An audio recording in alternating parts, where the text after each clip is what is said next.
Eu sou Marlon de Paula, eu sou do Vale do Rio Doce e comecei a me ver enquanto artista em um momento que eu senti que precisava sintetizar alguns sentimentos que estavam passando por mim, assim, em coisas que às vezes a palavra não conseguia abarcar, assim. Então a fotografia surgiu dentro desse começo, porque eu acho que eu conseguia trazer uma poética em que talvez o indizível ou coisas que eu não conseguiria abarcar com a palavra, a fotografia podia abraçar.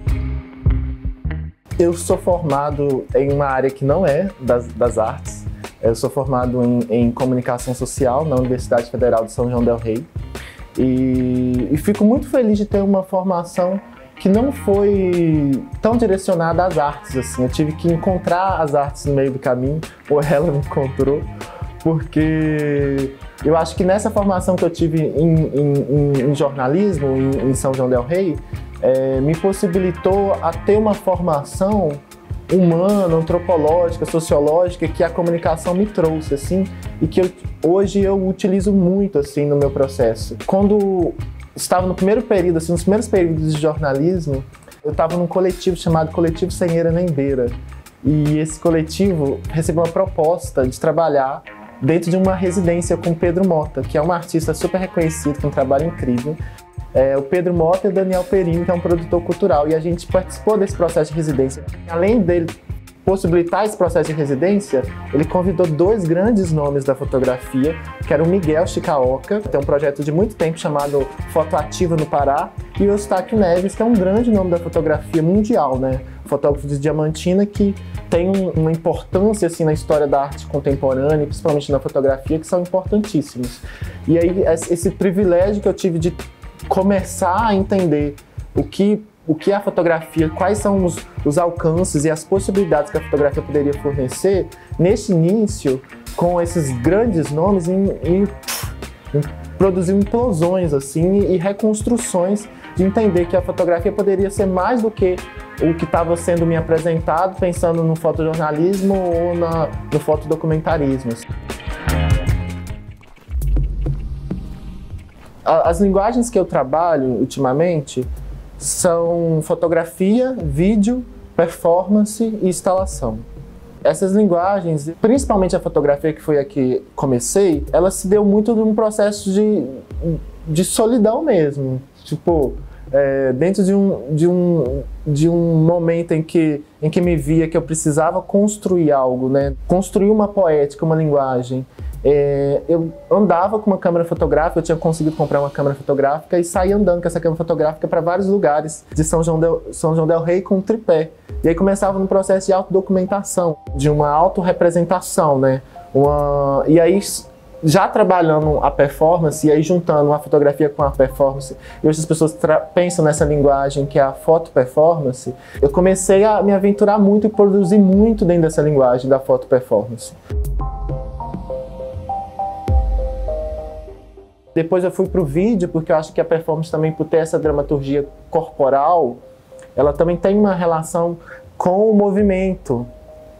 E às vezes eu sentia que a fotografia, por mais que eu conseguisse trazer a ideia do movimento, como esse trabalho aqui, que está atrás de mim, que tem 3 frames, né, que conseguia trazer uma narrativa, eu acho que o vídeo pode trazer isso também de uma maneira interessante. Então, uma hora eu alternava e pensava que o vídeo também poderia ser incorporado nessa linguagem, e aí produzir alguns trabalhos também em vídeo. A instalação também vem depois, quando eu penso em processos de exposição, assim, penso como que eu consigo trazer esse micro-universo em que participa, assim, esse micro-universo onde que eu realizei essas ações para dentro do espaço de museu, dentro do espaço de galeria. E aí agora eu estou pensando também em obras que têm um caráter escultórico, que é também uma expansão dessa fotografia, porque recentemente eu fiz uma exposição no 4º prêmio Décio Noviello, que é do Palácio das Artes. E nessa exposição eu explorei mais esses limites da fotografia. Porque a fotografia, geralmente, quando você pensa em exposição fotográfica,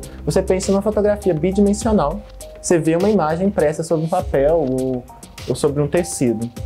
E aí eu penso nessa exposição, tive a oportunidade de trazer trabalhos que extrapolavam um pouco dessa fotografia e pensavam uma fotografia mais expandida. A partir do momento que eu entendo que a arte é esta coisa que tomou corpo e carne em mim, como um processo, como um ofício, né?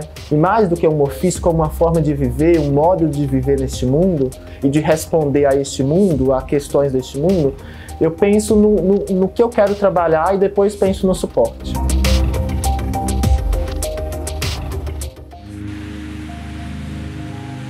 Eu vou falar de um trabalho que é um trabalho que ultimamente eu até tenho pesquisado dentro do processo de pós-graduação em Belas Artes lá na UFMG, né? Fui no Arquivo Público de Minas como processo de investigação, o Arquivo Público da cidade de Belo Horizonte, e me deparei com um fato que aconteceu na cidade e que me assustou muito não ter conhecido esse fato antes e que grandes partes, uma parte grande da população de Belo Horizonte desconhece, que entrou para a história como tragédia da Gameleira, mas eu não gosto de referir esse lugar como tragédia, porque a tragédia vem muito de uma herança grega, que é um destino em que os humanos não podem escapar.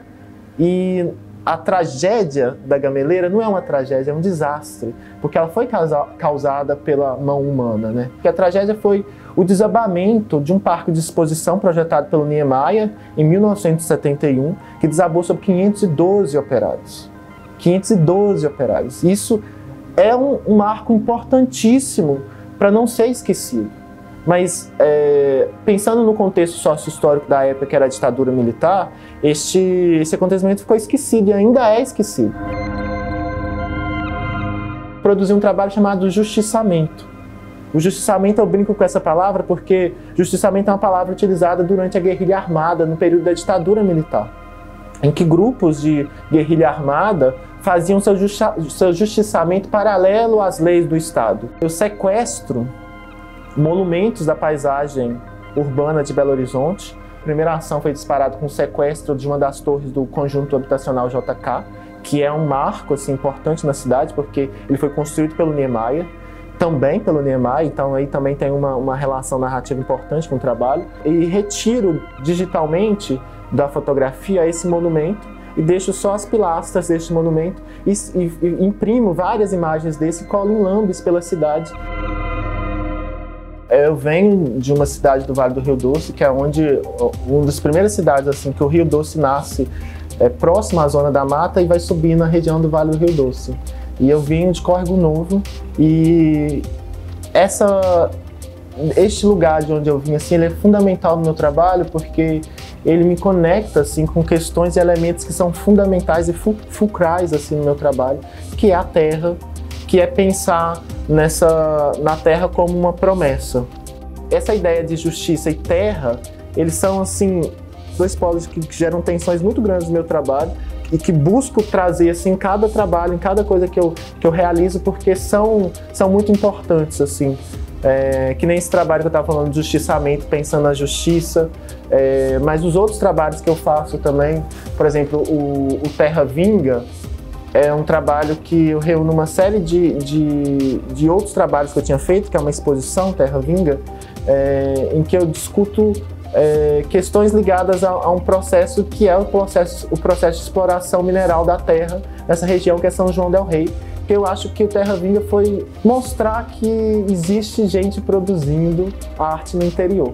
Mais que eu tenha mudado para Belo Horizonte, minha produção é sobre o interior de Minas Gerais. Um outro trabalho também que para mim é muito caro, assim, que ainda está em desenvolvimento, é um trabalho que foi selecionado pelo prêmio Pierre Verger, que é o Mil Sóis sobre a Pele, em que eu narro essa trajetória de saída do campo para a cidade, buscando essa ideia de uma promessa de uma vida melhor, né? Tem muita gente que fala que esse processo tipo, de se reconhecer artista ou se aproximar da arte é um processo de um corpo que busca uma espécie de cura, né? E eu tento, nos meus trabalhos, não falar sobre mim. O início era um pouco, quando eu trabalhava com a foto performance, era muito sobre essa questão de tentar resolver questões muito minhas. Mas chega um determinado momento que eu sinto que essas questões precisariam ser trabalhadas coletivamente, assim, eu precisava trabalhar questões coletivas.